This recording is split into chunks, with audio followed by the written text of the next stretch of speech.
Kalian tahu dari mana datangnya kecewa? Dari dia yang kau anggap istimewa. Ya, ngono lek, pikir mau bedaki ngono kuwi rasa pikir banget. Arep piye-piye kuwi. Sing iso nglarani wong wedok, sing iso nglarani wong lanang iki dudu macan. Wong wedok. Iya mau wedok. Makanya kamu harus ingat, itulah alasan kenapa semua judul film yang mengerikan pasti bintang filmnya perempuan. Coba lihat saja, Nyi Roro Kidul, cewek, Nyi Blorong, cewek, Nini Pelet, cewek, Nenek Sihir, cewek, Wewe Gombel, cewek, Kuntilanak, cewek, Susana, cewek, Suster Ngesot, cewek, Sundel Bolong. Kesimpulannya apa? Sudah jelas, makhluk yang paling horor dan menakutkan serta mengerikan adalah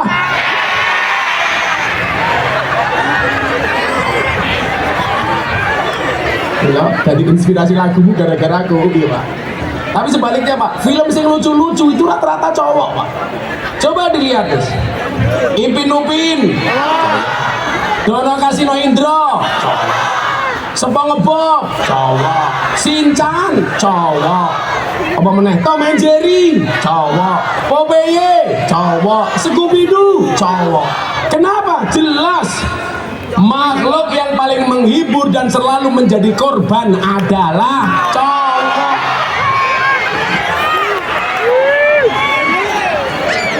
Kok genting aduh. Makanya Gilga tahu nggak hewan korban itu jenis kelaminnya apa? Cowok. Sapi jantan, unta jantan, domba jantan, kambing jantan. Kenapa semua hewan korban jantan? Soalnya kalau betina jangankan korban, mengalah saja tidak mau.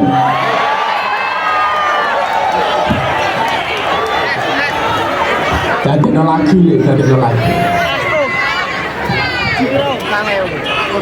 Bu Pak ini seneng karena istrinya terlalu horor. Selalu ala Nabi Muhammad. Ngaji meneh. Hari ngaji, gue selawatan ya. Selawatan. Ya serah apa-apa, gue selawatan kayak lo. Kayak bocah gitu lo. After sign. Nah, gue di sini selawatan. S. Apa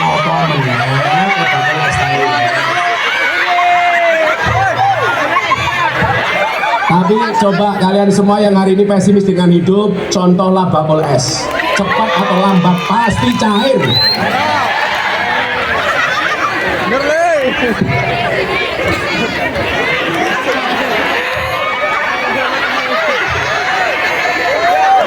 Kenapa ya jualan nggak apa-apa tapi nggak usah ribut. Aku tahu mereka itu nggak beli bukan karena nggak haus, tapi kan duit. Shallu ala Nabi Muhammad. Alladzi khalaqal mauta wal hayata liyabluwakum ayyukum ahsanu amala. Manusia itu hidup hanya dijadikan cobaan. Bakul SPD.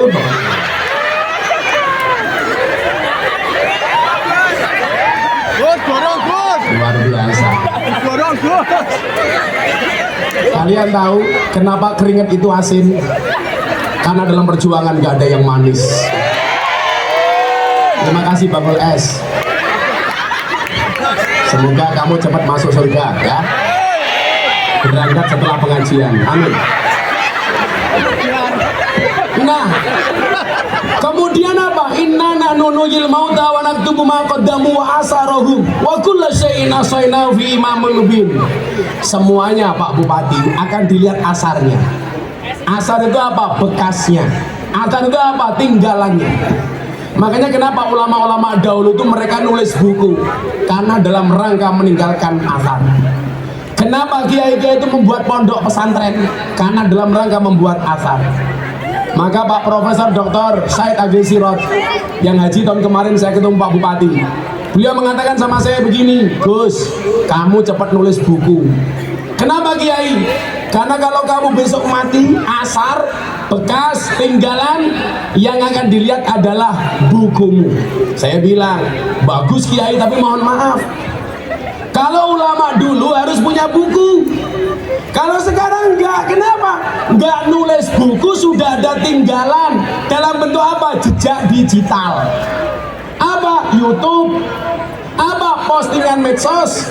Makanya kenapa kemarin survei di Jayabaya College, dai Indonesia yang paling disukai, survei dari bulan Januari sampai Juli 2023 yang paling disukai di medsos, ternyata alhamdulillah nomor 1 12,5% Miftah Maulana Habibur Rahman. Somawi Kiai ini Bupati Kendal. Sekarang apa? Jejak digital itu asar. Makanya kenapa kalian kalau posting, postinglah yang baik, tinggalkan jejak digital yang baik. Saya selalu mengatakan postinglah yang penting, jangan yang penting posting. Itu asar. Nah, saya hari ini mau menyampaikan asarnya seorang Raja Alexander Agung yang ketika dia mau meninggal, dia berwasiat, tolong 3 hal ini kamu lakukan, kata Alexander Agung ketika dia mengumpulkan jenderal-jenderalnya, ketika dia mengumpulkan pejabat-pejabat utamanya. Begitu dia mau mati, anggota kerajaan dikumpulkan, pejabat dikumpulkan, rakyatnya dikumpulkan, dan 3 wasiat yang dia sampaikan. Ini kalau pejabat-pejabat Indonesia berani berwasiat seperti ini baru luar biasa. Apa wasiatnya? Coba dilihat. Ngopo meneh? Wis ning mburi cangkeme cerewet. Oh, yang di belakang. Wah.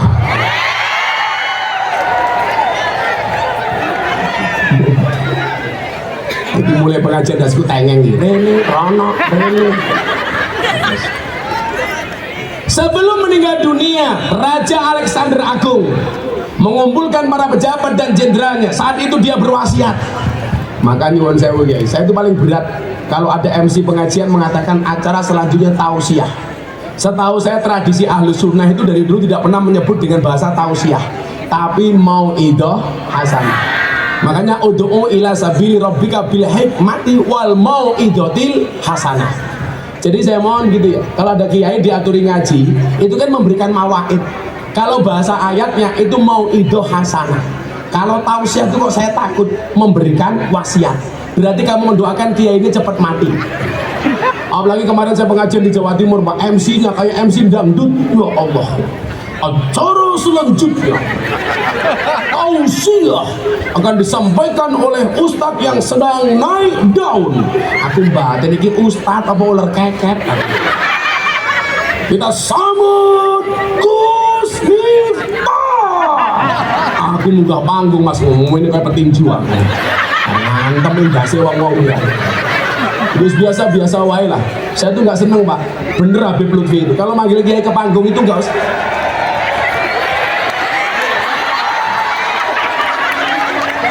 Meneng aja.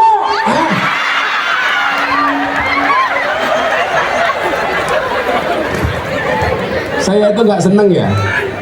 Ya apalagi cuman kelasnya saya.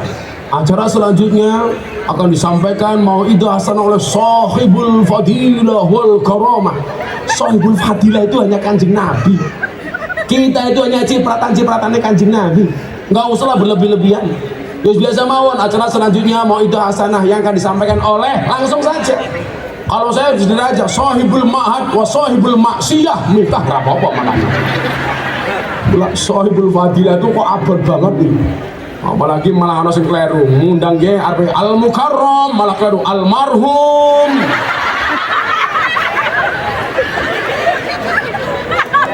Nek pengajian puana serana kipas angin ya almarhum tenan gitu. Untungnya panas yang keluar keringat bukan air mata gitu. Mas Gilga tahu kenapa turun hujan turunnya air? Karena kalau turunnya Gilga untuk rebutan. Codot.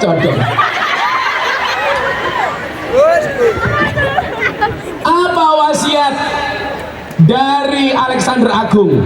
Yang pertama, hanya dokter terbaiklah yang harus membawa peti matinya, tidak ada yang lain. Yang kedua, semua harta kekayaannya baik uang, emas, berlian dan permata harus disebar di sepanjang jalan prosesi pemakamannya sampai kuburan.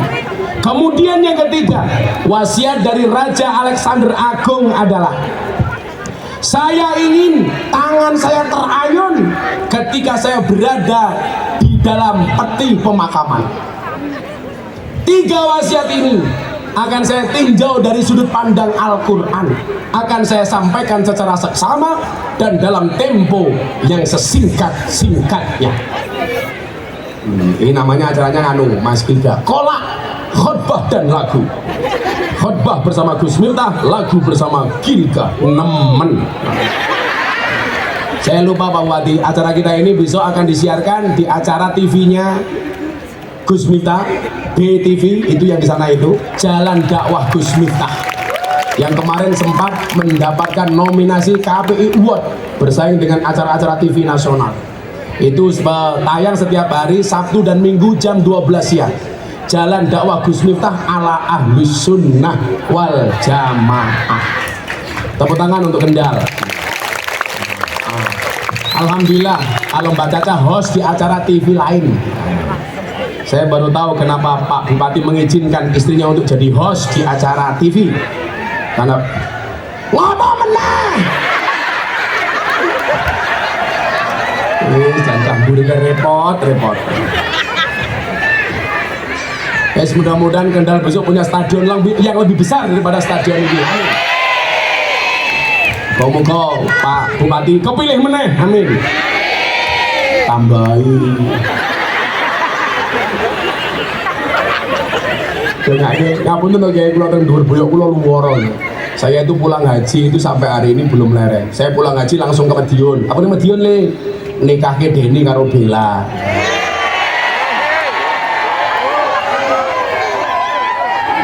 Happy-nya dari sini.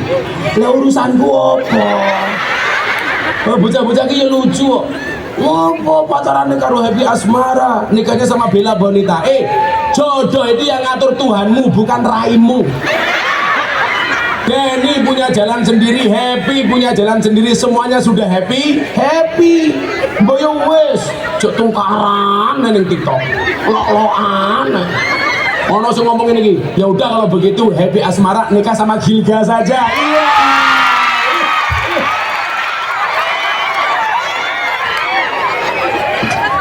Santai Gilga. Kalau jodoh pasti ketemu. Kalau tidak jodoh pasti bertamu. Santai Leng. Akan datang satu saat kamu akan dipertemukan dengan orang yang tepat, yang kedatangannya untuk menetapkan nafsu sesaat. Gilga itu umur berapa Leng? Umurmu 25.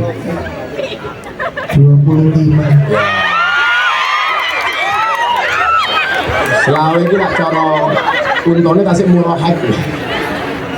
Wes, muga-muga kuwi ndang rapi le. Karo rondo Kendal.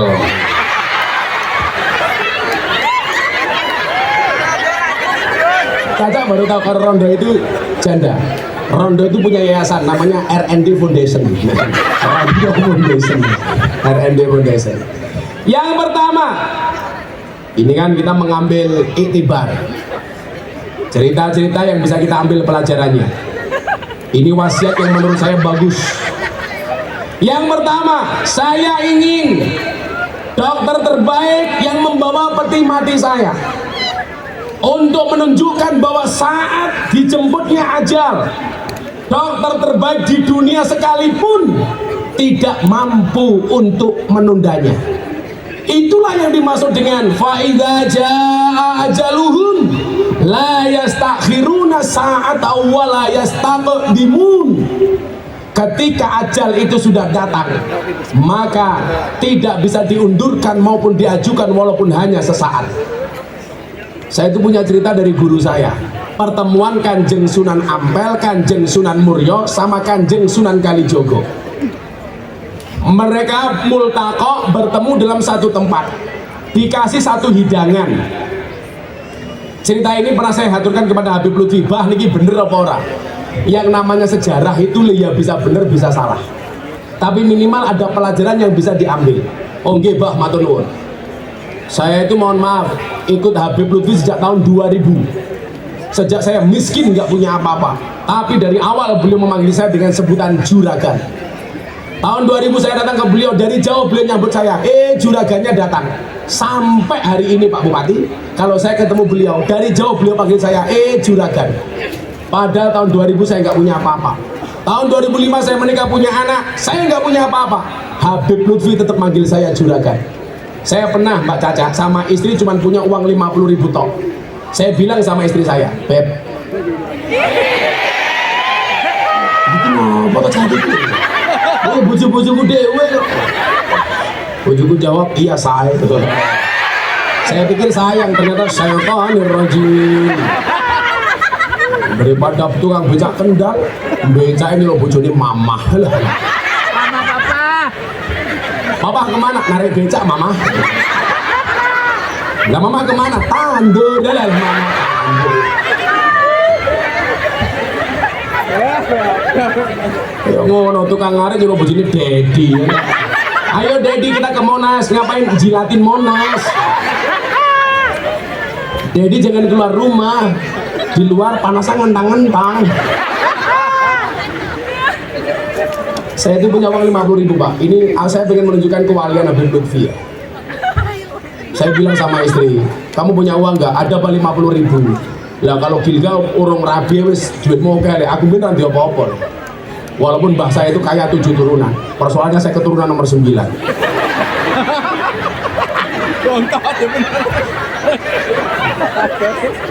Saya bawa uang 50.000 tak minta. Istri saya bilang, bah ini untuk beli susu anak loh.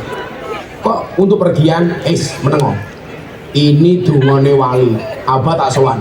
Saya bawa uang 50.000 ngebis Pak. Ke Solo sampai ke Pekalongan. Ngebis Pak. Sampai sana saya tuh tinggal sisa uang 10.000. Salam tempel ke Abah Lutfi. 10.000. Juragannya teko. Akhirnya malam itu saya pulang dapat barengan orang yang sowan dari Jogja ke Pekalongan. Saya pulang. Malam anak saya nangis. Kenapa? Karena istri saya nggak beliin susu. Akhirnya apa terjadi malam itu? Subhanallah, saya rebutan susu sama anak saya. Susu sak gelas.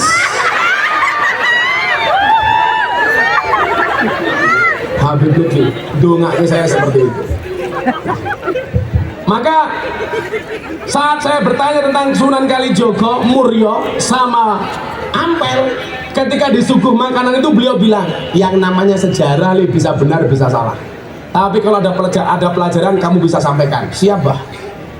Pertemuan itu Pak Bupati Mbak Caca hanya dikasih satu suguhan. Satu suguhan. Ini plastiknya kandrimen kayak gitu. Itu ikhlas apa orang aja gitu. Makasih Mbak Caca. Ini ada anggur, ada apel. Mbak pilih anggur apa apel? Anggur, itulah salahnya cewek. Anggur memang lebih mahal dibandingkan apel. Tapi cewek harusnya milih apel dibandingkan anggur. Kenapa? Cewek lebih suka di apelin, nggak suka di anggurin. Cocok.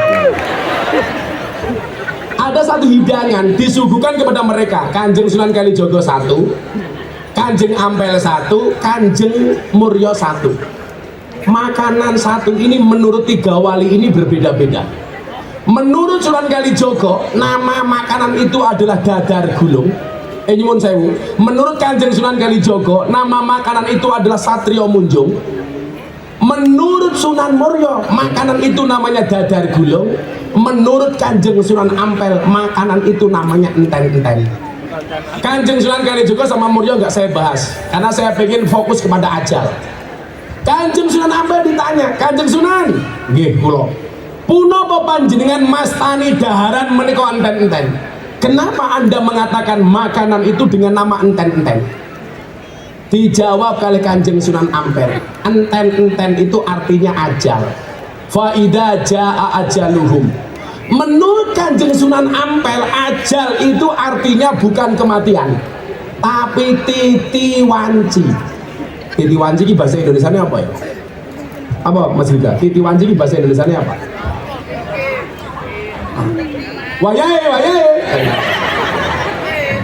Wayai. Sudah saatnya. Jadi sesuatu itu mohon maaf, kalau belum datang ajalnya, belum datang saatnya, tidak bisa dipaksakan maupun diuntukkan. Lah ajal itu apa saja? Tidak hanya kematian, tapi juga jodoh, pangkat, rizki, jabatan. Kalau belum saatnya nggak bisa, tapi kalau sudah saatnya tidak ada yang bisa menolak. Contoh, Mas Hilda nyanyi dari tahun 2018, betul? Oh, 2017 kayak ngopo meneh.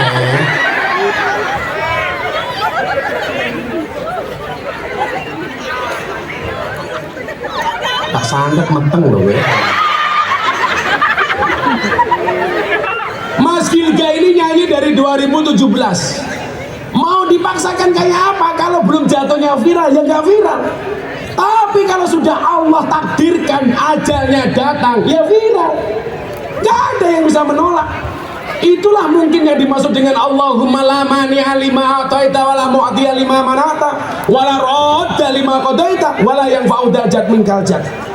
Kalau sudah datang ajalnya, orang akhirnya semua tahu lagu nemen. Lagu nemen mau buat tahun berapa lo? 2022 2023 menjadi lagu paling viral dalam di tahun 2023. Nemen. Ini menunjukkan apa? Kalau Allah sudah mentakdirkan ajalnya datang, mau rezeki sama aja. Saya itu jadi kepala cabang Primagama di Jakarta. Orang suge-suge. Saya cuma ngontrak ukuran 3x4 di atas, nggak ada AC. Istri saya hamil tua. Saya naik, istri saya wajahnya merah semua. Saya ewangi ngalor ngidul kerja. Kalau Allah belum takdirkan, dia sugih. Makanya saya bilang apa? Orang sugih itu pawaan, seperti orang gemuk atau kurus itu pawaan. Ada kalanya orang makannya banyak tetap kurus, ada kalanya makannya sedikit tapi gemuk. Kalau orang makannya banyak tetap kurus, itu dua kemungkinan, anugerah atau azab. Mas Gita makannya banyak apa sedikit? Oh banyak, kurus, azab ini. Santai wae, kasih lemu-lemu santai aja. Kamu diburu dasar kamu gemuk, kamu jawab sorry, saya gemuk karena makan nasi. Daripada kamu kurus makan hati. Pak Dandim gemuk kita ini. Pak Dandim jangan gemuk-gemuk. Biasa aja Pak Dandim. Sebenarnya nggak gemuk sih, karena ada teori yang mengatakan 100 kg di bumi sama dengan 30 kg di Mars. Itu artinya Pak Dandim nggak gemuk, hanya salah planet.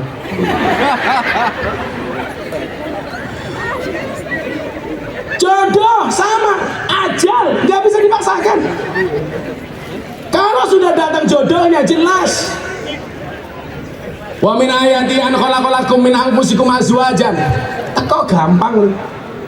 Makanya jangan kaget orang pacaran puluhan tahun dari SD sampai perguruan tinggi, selesai kuliah malah putus. Kenapa? Belum ajalnya kok. Jangankan mohon maaf umpamanya yang lagi viral hari ini Mas Denny sama Mbak Epi itu pacarannya belum lama saat pandemi. Saya itu menjadi salah satu sejarah pacaran mereka, saya tahu betul. Saya punya temen Mas dari SD sampai perguruan tinggi satu kelas sama saya, pacaran. Begitu selesai kuliah putus. Akhirnya apa? Penggo ngepek tonggo, peco ngepek konco. Bahkan ada yang pekso ngepek musuh. Kita gak ada yang tahu Mas Gilga pacarannya dengan siapa, nikahnya dengan siapa. Tapi sorry, kalau saya dulu sama sekali nggak pacaran. Saya nggak pacaran bukan karena saya nggak laku, tapi karena memang nggak ada yang mau. Tapi hari ini saya katakan kepada orang-orang yang dulu menolak saya, di balik kesuksesan seorang laki-laki akan ada banyak mantan yang menyesali. Jadoknya karo Gus Miftah mata pelap. Nah, jodoh sama pangkat.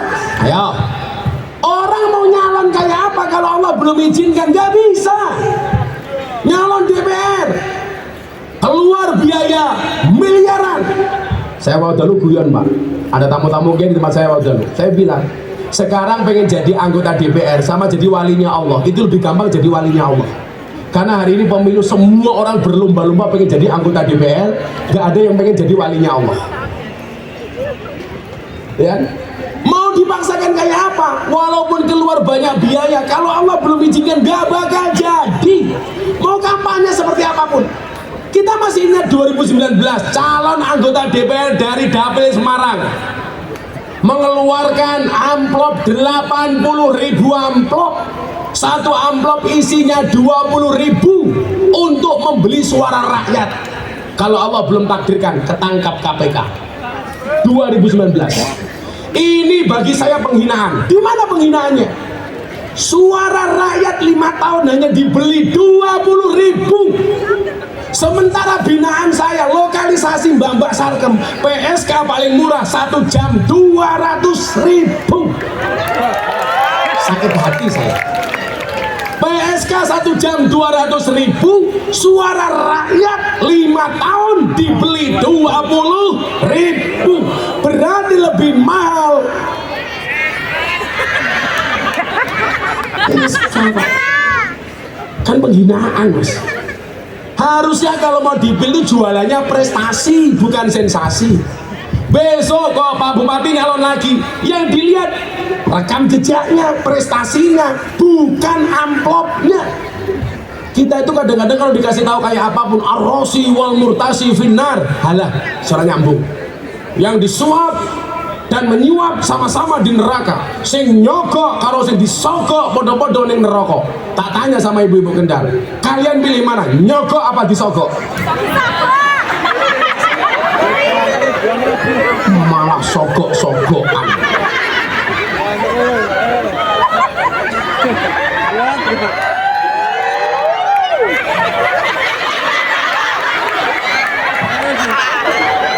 Oh, apa toh ya?